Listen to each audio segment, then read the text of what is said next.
आप देख रहे हैं बेनिफिट टीवी। और आप देखना शुरू कर चुके हैं बेनिफिट टीवी न्यूज। हम जनता की आवाज़ लगातार उठाते रहते हैं, जनता की समस्या लगातार आप तक पहुंचाते रहते हैं। संविदा कर्मी की बात है तो आइए, जो रसोईया हैं उनके बारे में लगातार अरुण जी आवाज़ उठाते आ रहे हैं रसोईया के समस्या के बारे में।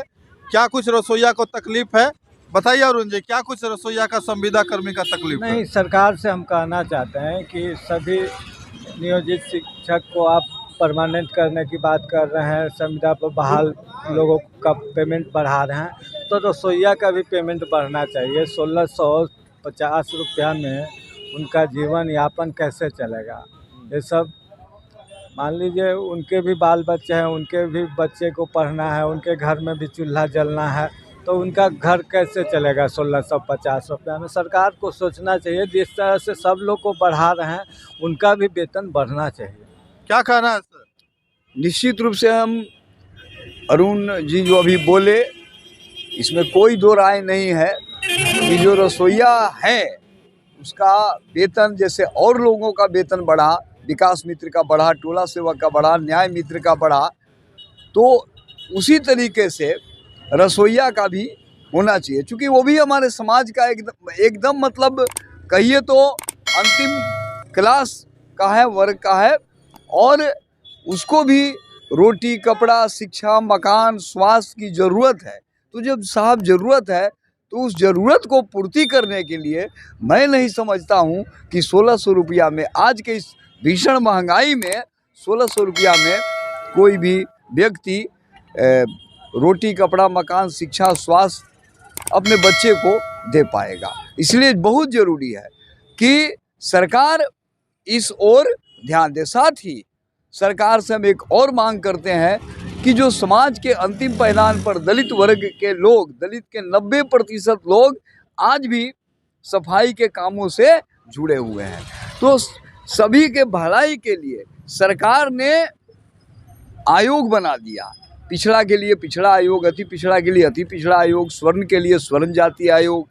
इसी तरीके से जो सफाई कर्मी है उसके लिए हम लोग बरसों से मांग कर रहे हैं माननीय मुख्यमंत्री जी से कि राज्य में सफाई कर्मचारी आयोग का गठन बहुत ही ज़रूरी है, ताकि सफाई कर्मियों के विकास के लिए आयोग कम से कम सरकार से कहे, मांग रखे, उसको बात को आगे रखे। और माननीय मुख्यमंत्री जी, आप सफाई कर्मी के तरफ ध्यान दीजिए और सफाई कर्मी से जुड़े एक एक व्यक्ति को, जो राजनीति से जुड़े हैं, सामाजिक सेवा से जुड़े हैं, कम से कम प्रतिनिधित्व विधानसभा परिषद, राज्यसभा, लोकसभा और नगर निगम में, जो नगर निगम के जहाँ पर परामर्शदात्री है, जहाँ से सभी निर्णय लिए जाते हैं, वहाँ पर भी इस समाज का, खास करके डोम और मेहतर समाज का व्यक्ति होना बहुत ही जरूरी है। चलिए, धन्यवाद सर। अरुण जी, ये बताइए कि सब लोग कह रहा है कि हमको परमानेंट कर दीजिए, परमानेंट कर दीजिए, कितना सही है सर? परमानेंट तो होना ही चाहिए। मान लीजिए ठेका पर था, वो बहाल कर ले रहा है, उनको बार बार हटा देता है, कोई 8 बरस के बाद हटा दे रहा है, कोई 3 बरस के बाद। अभी एक बच्चा आया बख्तियारपुर से, कहा कि हम 18 से सर्विस कर रहे थे, अब नियोजित करने की बात आई और परमानेंट करने की बात आई तो दूसरे लोग का चयन कर रहा है। हमारा चयन इसलिए नहीं हो रहा है कि हम गरीब हैं, इसलिए नहीं हो रहा है कि हम पैसा देने वाले नहीं हैं। तो ऐसा नहीं होना चाहिए। पीछे से जो लोग काम करते आए हैं उनको प्राथमिकता दे के रखना चाहिए और उनको आगे बढ़ाना चाहिए। क्या कहना सर, परमानेंट जी, होना चाहिए?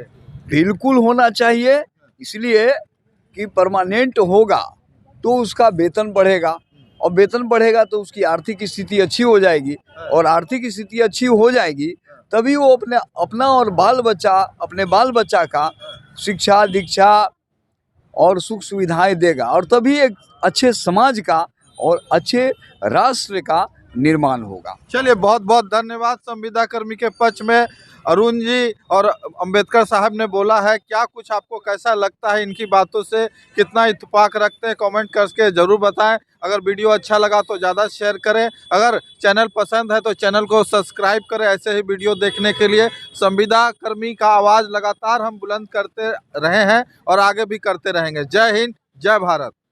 आप देख रहे हैं बेनिफिट टीवी।